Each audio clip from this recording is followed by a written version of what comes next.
Gəlin birlikdə maliyyə detektivinə çevrilək və bir şirkətin mənfəət rəqəmlərinin arxasında gizlənən hekayəni üzə çıxaraq.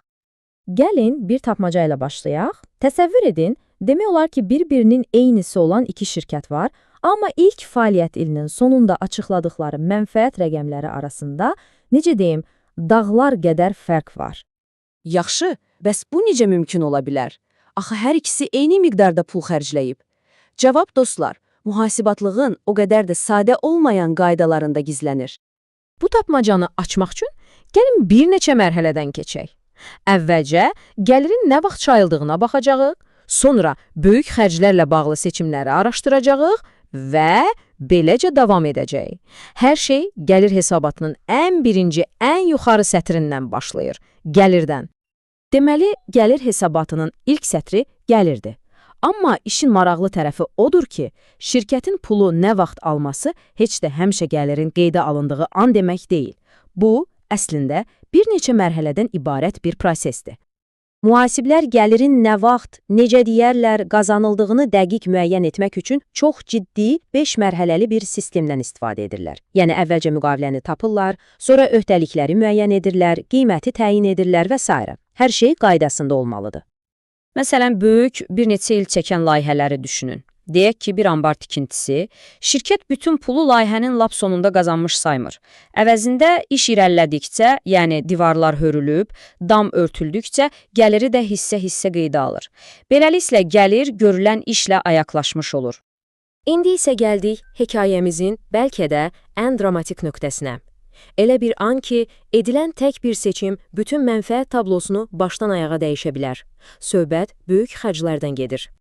Baxın, bir şirkət böyük bir avadanlıq alanda qarşısında iki yol olur. Birincisi, xərci kapitallaşdırmaq. Bu o deməkdir ki, xərci bir miçi ilə bölürlər. Nəticədə indiki mənfəət daha yüksək görünür. İkinci yol isə bütün məbləği dərhal xərc kimi göstərməkdir. Bu isə təbii ki, indiki mənfəəti kəskin şəkildə azaldır. Seçim şirkətindir və nəticələri də çox fərqlidir. Və budur, bu seçimin mənfəətə təsiri. Gördüyünüz kimi tamamilə eyni 12.000 funt sterlinqli avadanlıq alınır. Amma bir halda, yəni xərc kapitallaşdırılanda, şirkət ilk ildə 6.300 funt mənfəət göstərir. Digər halda isə xərc dərhal silinəndə mənfəət 0 olur. Fərqə baxın, inanılmazdır. Amma məsələ təkcə mənfəətlə bitmir. Bu seçim şirkətin balans hesabatına, yəni kağız üzərində nə qədər dəyərli göründüyünə də təsir edir.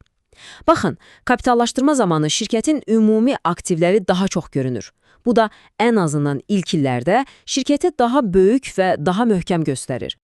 Yekun olaraq, buradakı əsas məqam nədir? Kapitallaşdırma qısa müddətdə gəliri də, aktivləri də, hətta əməliyyatlardan gələn pul axınını da daha yaxşı göstərir. Amma bu bir növ müvəqqəti bir effektdir. Zamanla, yəni avadanlıq köhnəldikcə bu təsirlər tədricən əksinə dönür. Yaxşı, bəzən şirkətlərin həyatında qeyri-adi, yəni bir dəfə baş verən hadisələr olur. Bizim üçün vacib olan bu bir dəfəlik səs-küyü şirkətin əsas, davamlı fəaliyyətindən ayırd edə bilməkdir. Gəlin görək bunu necə edirlər. Məsələn, bir şirkət biznesinin böyük bir hissəsini, deyək ki, bir zavodunu və ya bir bölməsini satırsa, bu əməliyyatdan gələn gəlir və ya zərər gəlir hesabatının lap axırında ayrıca göstərilir. Niyə? Çünki analitiklər və investorlar şirkətin davam edən əməliyyatlarına, yəni gələcəkdə də pul gətirəcək fəaliyyətinə fokuslanmaq istəyirlər. İndi isə gəlir hesabatının bəlkə də ən məşhur, hər kəsin dilində olan göstəricisine keçək. Səhm başına gəlir ya da qısaca EPS. Gəlin baxaq görək, bu rəqəm necə ortaya çıxır. Deməli, EPS-in iki növü var. Birincisi, baza EPS-dir. Bu, sadəcə bugünkü vəziyyəti göstərir. Şirkətin xalis mənfəətini mövcud səhmlərin sayına bölürük və salam. Amma bir də var azaldılmış EPS. Bu isə bir növ bəs əgər ssenarisidir. Yəni, əgər bütün səhm opsiyonları istifadə edirsə və səhmlərin sayı artsa, o zaman bir səhmə nə qədər gəlir düşərdi? Bu daha ehtiyatlı bir yanaşmadır. Və məhz buna görə də analitiklər adətən azaldılmış EPS-ə daha çox fikir verirlər. Çünki bu rəqəm, necə deyərlər, ən pis ssenarini nəzərə alır və səhm başına düşən mənfəətin daha real, daha mühafizəkar mənzərəsini yaradır. İndi isə gəlin sizin analitik alət dəstinizi daha bir güclü vasitə ilə zənginləşdirək. Bu elə bir alətdir ki, fərqli ölçüdə olan şirkətləri müqayisə edərkən bütün o səs-küyü aradan qaldırır. Bu alətin adı ümumi ölçülü gəlir hesabatıdır. Bu əslində bir növ maliyyə bərabərləşdiricisidir. O bütün rəqəmləri, xərcləri, mənfəəti götürüb ümumi satışların faizinə çevirir. Nəticədə şirkətin ölçüsündən asılı olmayaraq, onun əsl mənfəətliliyini, yəni gəlirinin nə qədər hissəsinin xərclərə getdiyini, nə qədərinin isə cibində qaldığını aydın şəkildə görə bilirik.